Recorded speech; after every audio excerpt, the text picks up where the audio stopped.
നമ്മൾ സംസാരിക്കുന്ന ഒരു വിഷയം ചൈൽഡ്ഹുഡ് ട്രോമ എന്ന് പറയുന്ന ഒരു വിഷയത്തെക്കുറിച്ചാണ്. വളരെയധികം ഇമ്പോർട്ടൻ്റ് ആയിട്ടൊരു വിഷയം തന്നെയാണ്. അതുപോലെ ഏറ്റവും അധികം തന്നെ നെഗ്ലക്റ്റ് ചെയ്യപ്പെടുന്ന ഒരു വിഷയമാണ് ചൈൽഡ്ഹുഡ് ട്രോമ എന്ന് പറഞ്ഞാൽ. എന്തുകൊണ്ടാണെന്ന് വെച്ച് കഴിഞ്ഞാൽ കുട്ടികൾക്ക് പറയാൻ ഉള്ളത് എന്താണെന്ന് കേൾക്കാൻ മനസ്സുള്ള പാരൻസ് വളരെ വളരെ കുറവാണെന്നുള്ളതൊരു യാഥാർത്ഥ്യമാണ്.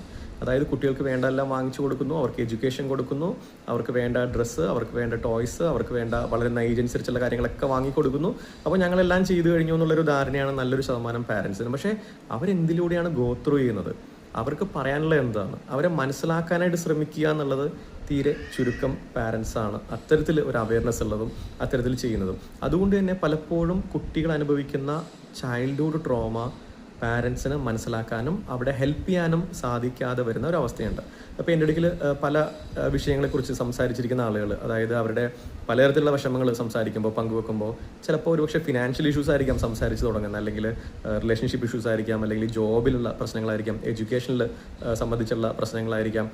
അങ്ങനെ പല മേഖലകളിലുള്ള പ്രസൻറ്റിൽ അവരനുഭവിച്ചു കൊണ്ടുപോകുന്ന, അവരെ പ്രയാസപ്പെടുത്തുന്ന, അവരുടെ ജീവിതം ബുദ്ധിമുട്ടിലാക്കുന്ന വിഷയങ്ങളെക്കുറിച്ചാണ് ആളുകൾ സംസാരിച്ച് തുടങ്ങുന്നത്. അപ്പോൾ നമ്മൾ ഹെൽപ്പ് ചെയ്യുന്നത് മാക്സിമം അവരെ സംസാരിക്കാൻ അനുവദിക്കുക, മാക്സിമം കാര്യങ്ങൾ ക്വസ്റ്റ്യൻസ് പ്രോബ് ചെയ്തുകൊണ്ട് കൂടുതൽ അവരെ സംസാരിക്കാനും അവരെ ബേഡൻ ചെയ്യുന്ന ഇമോഷൻസും ഫീലിങ്സും വെൻറ്റ് ഔട്ട് ചെയ്ത് അവരെ കൂടുതൽ ഫ്രീ ആക്കാനും അവരെ ഒരു ഹീലിംഗിലേക്ക് നയിക്കാനുമാണ് നമ്മൾ ഹെൽപ്പ് ചെയ്യുന്നത്. അപ്പോൾ അങ്ങനെ ഹെൽപ്പ് ചെയ്യുമ്പോൾ ഈ പല പ്രശ്നങ്ങൾ കൊണ്ട് പറഞ്ഞു തുടങ്ങിയ ആളുകൾ നമ്മൾ മാക്സിമം പല കാര്യങ്ങളും ചോദിച്ച് അവരുടെ ഉള്ളിൽ നിന്ന് അവരെ ബേഡനിങ് ചെയ്യുന്ന ഫീലിങ്സും ഇമോഷൻസും പുറത്തെടുത്ത് കളയാൻ ഹെൽപ്പ് ചെയ്യുമ്പോൾ ഒരു 70-80% ആളുകൾക്ക് പറഞ്ഞു വരുമ്പോൾ ഒരു കാര്യത്തിൽ നിന്ന് പോയി ചെന്നെത്തുന്നത് അവരുടെ ചൈൽഡ്ഹുഡ് ട്രോമയിലാണ്.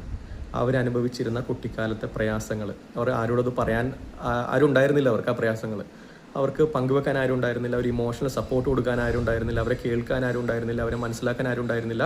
പക്ഷേ ആ ഒരു അറ്റ്മോസ്ഫിയർ അവരെ ബാധിച്ചിരിക്കുന്നത്, അവർക്ക് കൊടുത്തിരിക്കുന്ന ട്രോമ എന്ന് പറഞ്ഞാൽ വളരെ വളരെ വലുതാണ്.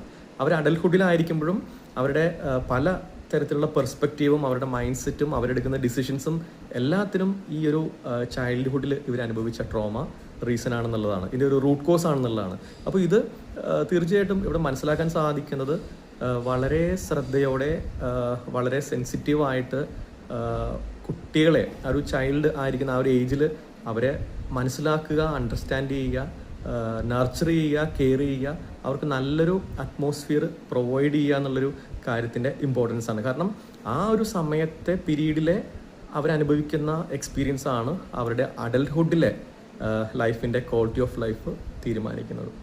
Thank you.